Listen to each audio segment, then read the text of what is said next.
La Oficina del Comisionado de Instituciones Financieras, conocida por OSIF, advierte que el número de víctimas de fraude en la isla cada vez es mayor y que una manera de prevenirlos es conociendo las características de sus esquemas. Hoy les presentamos el caso de fraude por inversiones ocasionado por los presuntos estafadores Ibeliz Llanos Ríos y su esposo Edward Michael Castro Martínez. Uno de los rasgos del cual se aprovechan Llanos Ríos y Castro Martínez, además de la necesidad económica, es la condición emocional de sus víctimas. Papá de mi hija muere, eso hace unos 3 años. Yo me quedo sin trabajo también. Él me deja una póliza de $100,000, de manera que lo que hago es saldar mi apartamento, me sobran $25,000. Entonces recurro a tratar de encontrar una manera de invertir esos $25,000 de manera que yo pueda tener una entrada mensual en lo que consiga un trabajo.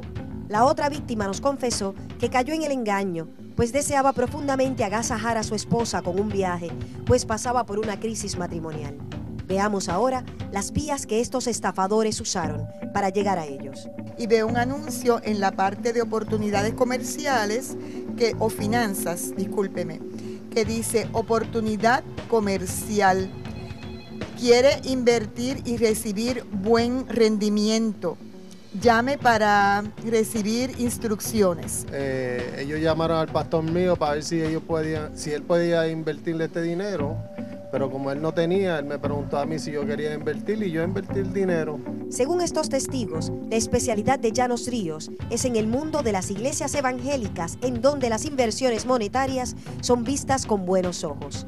En su acercamiento, Ibeliz resulta ser muy convincente. Se proyecta como una mujer fervorosa que Dios envía para apoyar financieramente a los más necesitados.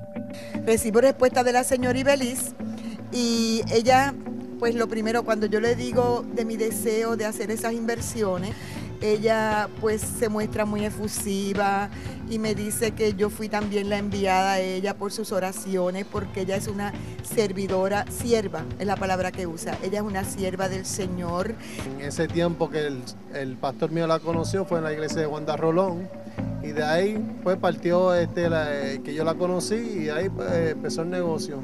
A ambas víctimas les ofrecieron invertir su dinero en negocios de ganancias inmediatas. Ella me dijo a mí que venía un lote de carros de 200 carros en el mes de diciembre.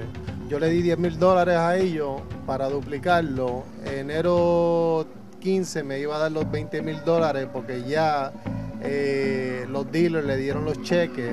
Pero cada vez que yo la llamaba me decía que había un error del cheque o el banco tenía que, tú sabes, siempre lo mismo, tú sabes. Hay más particularidades en estos actos fraudulentos de Llanos Ríos y Castro Martínez. En los dos casos hubo abogados que notarizaron los contratos. Uno de ellos lo fue la licenciada Ivonne M. García Morales, de quien prescindieron cancelándole el contrato antes de tiempo. La compañía Global Collection Services aparece registrada en el Departamento de Estado y su oficina estaba en el Amelia Industrial Park en Guaynabo. Algunos datos de estos dos casos apuntan a que Ibeliz y Edward Michael son los rostros de una organización mayor que se dedica a este tipo de fraude, integrada por abogados y miembros de la policía, cuyo perímetro de trabajo está en Puerto Rico, República Dominicana y Estados Unidos. Lo refleja el que Ibeliz se comporte metódicamente.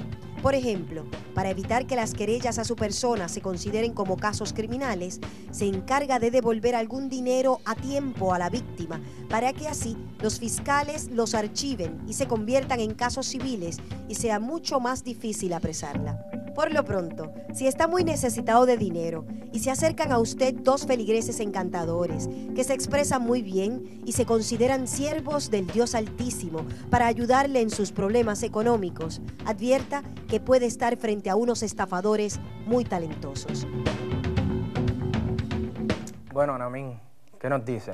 El análisis que yo hago preliminar a raíz, ¿verdad?, de ciertos estudios que yo he hecho de las iglesias en Puerto Rico por razones de estudios míos de la maestría, las iglesias que ellos tienden a atacar, y esto escuchen, es las iglesias que su línea teológica, el cúmulo de riquezas no es mal visto, ¿verdad?, como dijimos en el reportaje. Entonces estas personas... Pero perdóname. ¿Y qué iglesia el cúmulo de riquezas no es mal visto? Bueno, lo que pasa es que Porque- hay iglesias que el análisis bíblico plantean que con Pero que tú tú hablas des el de- diezmo Pero tú es hablas- suficiente. Ah, bueno, ok. Que no hay otra voz en la Biblia que establece que el cúmulo de riquezas no es el camino. Pero bueno, tú sabes que son debates teológicos, debates bíblicos. Ok, porque la Iglesia Católica, en la opulencia vive el Papa. En la opulencia. Ya tienes otro ejemplo también, ya fuera del mundo evangélico protestante. No vive allí humildemente. Este tipo de iglesia, Es un por pesebre. ejemplo, como se mencionó Wanda Rolón no tiene nada que ver con esto. Son movimientos que empezaron en los 90, que las personas también las relacionamos con la teología de la prosperidad, por ejemplo. Entonces, pues son personas que están en un ambiente eclesiástico que les hace propensos a aceptar este tipo de negocios porque no son mal vistos en la congregación, ¿entienden? El discurso. Y tienen otra cosa, otra característica, que están pasando por algún tipo de problema. La primera señora que vimos, Diana Morel Morales, también ella evitó decirlo en el reportaje, pero ella era porque un familiar estaba muy malo de salud y ella estaba muy preocupada por esa persona. Entonces, ¿qué pasa? Ellos invierten por esa necesidad. Ese es el contexto. El contexto eclesiástico es que, ¿qué tiene de malo que te diga que una persona de tu propia iglesia te diga, y que es muy amiga del pastor? Eso es otra de las características, se hacen muy amigos de las familias pastorales. Se te acerca y te dice, usted tiene problemas económicos, yo tengo este negocio. Lo que tienes es que invertir ese dinero y ya a los 3 meses se te va a multiplicar, te devuelve lo que inviertes, tus $10,000, tus 5,000, más una ganancia, 2,500, que fue este caso. Y entonces cuando pasa dos cosas, te dan el cheque sin fondos, o empiezan las excusas para no darte el cheque hasta que empieza un patrón de amenazas. Una de las amenazas características es que el esposo de Ibeliz, Edward Michael, pues es veterano y que se puede volver loco y agredirte. Esa es una de las amenazas. ¿Me iba a hacer otra pregunta? Bueno, te iba a preguntar, ¿estas personas dónde están ahora mismo? Están desaparecidas, esa es una de las características de este caso que nos sorprende. Por ejemplo, ella está fichada desde el 19 de mayo y es extraño que no la hayan encontrado porque ella desde el 98 está teniendo problemas con casos de fraude. Por eso es que una de las sospechas de las personas que investigamos que no están en este reportaje porque no quisieron hablar es que este es un organigrama donde está la policía involucrada, yo no lo digo, ¿verdad? Esto es las fuentes y hay abogados. ¿Por qué? Porque ella, por ejemplo, para evitar que tú le hagas un caso criminal, ella te adelanta 400 pesitos. Y entonces ya, si le vas a poner una querella, el fiscal te dice, esto es caso civil. Y es más difícil apresarla. Ve, ella esto es una parejita que está muy informada en estos asuntos de fraude. Pues mañana vamos a retomar este tema porque el agente Luis Nieves, de la Policía de Puerto Rico y de la Comandancia de Bayamón, quiere reaccionar al caso, pero lo vamos a entrevistar mañana, así que retomamos la conversación, Dios mediante, mañana. Para terminar, yo te diría, como miembro de iglesia, que estemos pendientes de los feligreses. Ya sabe que si una persona se acerca a usted con esa propuesta de inversión y ganancia de dinero inmediatos y también inversión en carro, no le haga caso. Y además, 343-2020 es el teléfono de la policía, ¿verdad? Ahí también pueden llamar.